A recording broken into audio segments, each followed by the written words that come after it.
அனைவருக்கும் வணக்கம். இனி வரக்கூடிய நாட்களில் ஒரு சூரிய கிரகணம் வரப்போகுதுங்க. அதை அடுத்து சந்திர கிரகணமும் நம்ம சந்திக்க போகிறோம். 2026ஆம் ஆண்டினுடைய 2வது சூரிய கிரகணம், 2வது சந்திர கிரகணம். இந்த 2 கிரகணத்தால் என்ன மாதிரியான மாற்றங்களை எல்லாம் சந்திக்க போகிறோம் அப்படிங்கிறத நாம் பார்க்க போகிறோம். அதில் முக்கியமாக ஆடி மாத அமாவாசை அப்படிங்கிறதே ரொம்ப சிறப்பு தான். இந்த ஆடி அமாவாசையில் சூரிய கிரகணமும் இணைந்து வந்திருக்கு. இதனால் என்ன மாதிரியான பலன்கள்லாம் இருக்க போகுது, குறிப்பாக ஒரு சில ராசிக்காரர்களுக்கு ஏதாவது ஜோதிடர்களால் சொல்லப்பட்டிருக்கிறதா, யாருக்காவது ஒரு ஆபத்தை ஏற்படுத்தக்கூடிய பலன் இருக்கா, எச்சரிக்கை இருக்கா, யாருக்காவது மிக அதிர்ஷ்டம் நல்லது அப்படின்னு சொல்லியிருக்காங்களா, இது எல்லாம் நான் இந்த வீடியோவில் சொல்ல போகிறேன். வீடியோவை ஸ்கிப் பண்ணாமல் பாருங்கள். இந்த வீடியோவை பார்க்கக்கூடிய நீங்கள் 12 ராசியில் என்ன ராசிக்காரங்க அப்படிங்கிறத மறக்காமல் கீழே கமெண்ட் பாக்ஸில் பதிவிடுங்க. நீங்கள் இன்னும் உற்சாகம் டிவி சேனலை சப்ஸ்கிரைப் பண்ணாமல் இருந்தால் சப்ஸ்கிரைப் பண்ணிக்கோங்க. கூடவே இருக்க பெல் ஐக்கானை மறக்காமல் கிளிக் பண்ணிடுங்க. வாங்க வீடியோக்குள்ளே போகலாம். இந்த சூரிய கிரகணம் மற்றும் சந்திர கிரகணம் அப்படின்னு பார்த்தீங்கன்னா, இந்த வருடம் ஆகஸ்ட் மாதத்தில் 2வது சூரிய கிரகணம் சந்திர கிரகணம் வந்திருக்கு. இந்த கிரகணங்கள் அப்படின்னு பார்த்தீங்கன்னா சிறிய இடைவெளிக்குள்ளவே வரக்கூடிய ஒரு கிரகணங்களாக இருக்குது. ஜோதிடத்தில் இந்த கிரகணத்தை பற்றி என்ன சொல்கிறாங்க, அமாவாசை நாளோடு இந்த கிரகணம் இணையும் போது ஜோதிட மரபில் இது மாதிரியான என்ன பலன்கள்லாம் சொல்கிறாங்க அப்படிங்கிறத பார்க்கலாம். எந்த ராசிக்காரர்களுக்கு மாற்றம், புதிய வாய்ப்புகள், சிந்தனையில் மாற்றங்கள் வரும் அப்படிங்கிறதையும் கவனிக்கலாம். வானியலுடைய அடிப்படையில் சந்திரன் சூரியனுக்கும் பூமிக்கும் இடையில் வரும்போது சில பகுதிகளில் இருந்து பார்க்கும்போது சூரியன் மறைக்கப்படுறது போல் தோன்றும் நிகழ்வு தான் நம்ம சூரிய கிரகணம் அப்படின்னு சொல்கிறோம். இந்த சூரிய கிரகணம் அப்படின்னு பார்த்திங்கன்னா ஆகஸ்ட் மாதம் 12ஆம் தேதி ஆடி அமாவாசையில், அதாவது புதன்கிழமையில் இந்த சூரிய கிரகணம் வர இருக்குங்க. முக்கியமாக இந்த கிரகணம் இந்தியாவில் தெரியாது அப்படின்னு சொல்லியிருக்காங்க. பொதுவாக நம்ம பார்க்கக்கூடிய கண்களால் பார்க்கக்கூடிய கிரகணங்கள் நமக்கு ஒரு கெட்டதை ஏற்படுத்துமோ, விஷயங்கள் நிறைய ஏற்படுத்துமோ, நிறைய பிரச்சனைகளை கொடுக்குமோ அப்படின்னு நாம் யோசிப்போம். ஆனால் இந்த கிரகணமானது இந்தியாவில் தெரியாது அப்படின்னு சொல்லியிருக்காங்க. இதனால் ஏதாவது பாதிப்பு இல்லையா அப்படின்னு கேட்டால் பெரிதாக எந்த பாதிப்பும் கிடையாதுங்க. ஆனாலும் இந்த நேரத்தில் நாம் கடைபிடிக்க வேண்டிய சில விஷயங்கள்லாம் என்ன அப்படிங்கிறத தெரிஞ்சுக்கணும். முன்னோருடைய வழிபாடு இந்த நாளில் ரொம்ப முக்கியம். ஆன்மீக சிந்தனை, தியானம், மன சுத்திகரிப்பு, இது போன்ற விஷயங்கள்லாம் ரொம்ப முக்கியத்துவம் கொடுக்கணும். ஏன்னா இது ஆடி மாத அமாவாசையும் சேர்ந்து வந்திருக்கு. முக்கியமாக தந்தை, அதிகாரம், பதவி, தலைமை, சுயமரியாதை ஆகியவற்றை குறிக்கக்கூடிய கிரகமாக பார்க்கப்படுது. சூரிய கிரகண காலத்தில் சில ராசிக்காரர்களுக்கு எப்படி இருக்கும் அப்படின்னு பார்க்கும்போது வாழ்க்கை முறை மாறலாம், புதிய சிந்தனை பிறக்கலாம், பழைய விஷயங்களில் இருந்து வெளியே வர்றது, புதிய வாய்ப்புகளை தேடுறது, இந்த மாதிரியான விஷயங்கள்லாம் நடக்கும். அதில் முதலாக மேஷராசிக்காரர்களுக்கு என்ன மாதிரியான பலன்கள்லாம் சொல்லப்பட்டிருக்கு அப்படின்னு பார்க்கலாம்.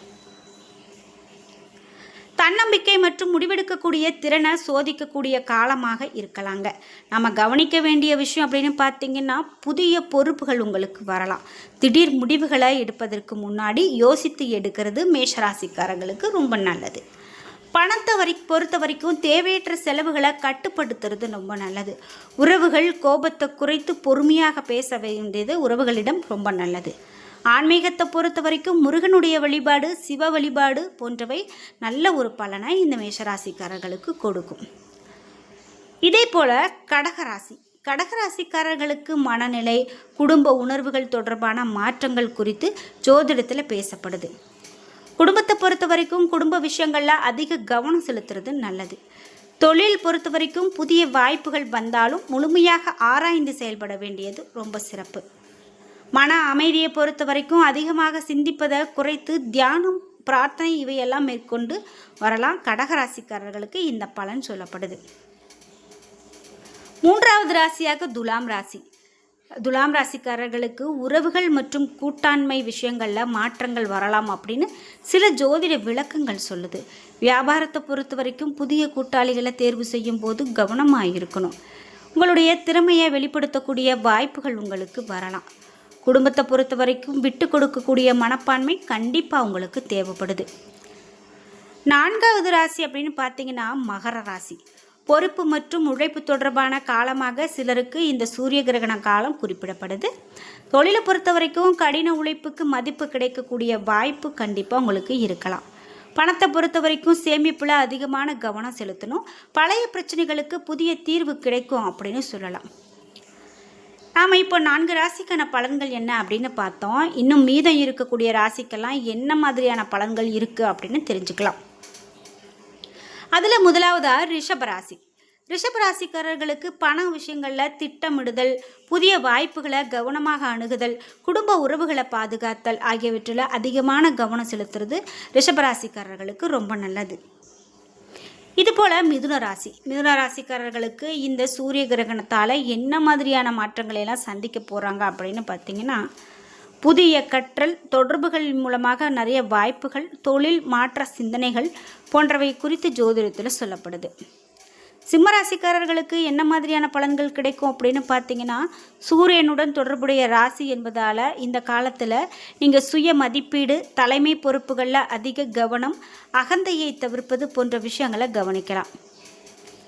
கன்னிராசிக்காரர்களுக்கு அடுத்ததாக என்ன மாதிரியான பலன் அமையும் அப்படின்னு பார்த்தீங்கன்னா, உடல் நலம், வேலை திட்டமிடுதல், நிதி ஒழுங்கு ஆகியவற்றில் அதிகமான கவனம் செலுத்துறது ரொம்ப நல்லது.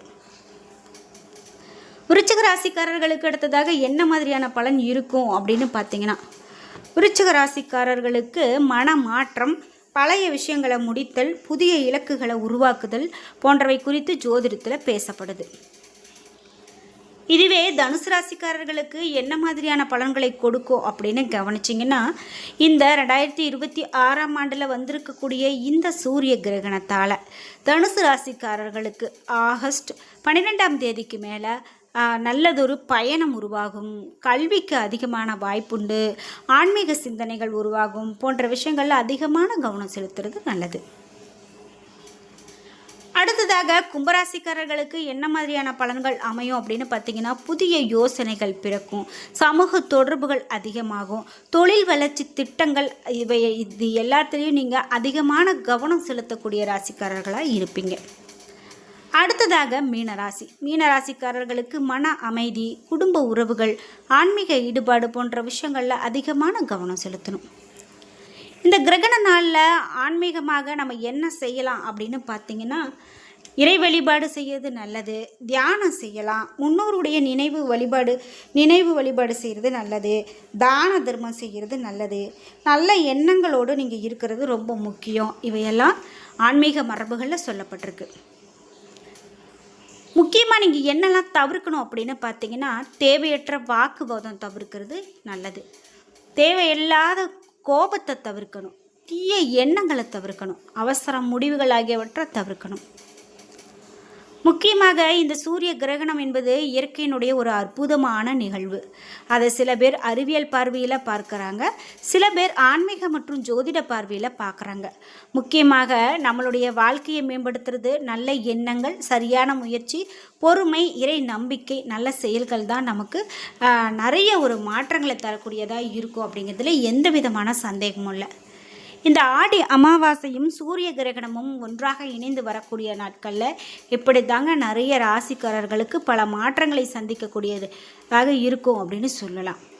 இந்த வீடியோவை பார்த்துட்டு இருக்கக்கூடிய நீங்கள் 12 ராசியில் என்ன ராசிக்காரங்க அப்படிங்கிறத மறக்காமல் கீழே கமெண்ட் பாக்ஸில் பதிவிடுங்க.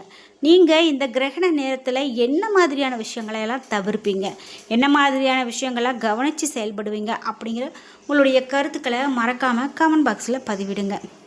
இந்த கிரகணம் அப்படின்னு பார்த்திங்கன்னா பெரிதாக நம்ம பயந்துக்கிற மாதிரி எந்த விதமான பெரிய பாதிப்பையும் நமக்கு ஏற்படுத்தாது. ஆனாலும் இந்த நேரத்தில் நம்ம முன்னோர்கள் இவையெல்லாம் கடைபிடித்து வந்திருக்காங்க அப்படிங்கிறத நாம் முக்கியமாக தெரிஞ்சுக்க வேண்டியது நல்லது.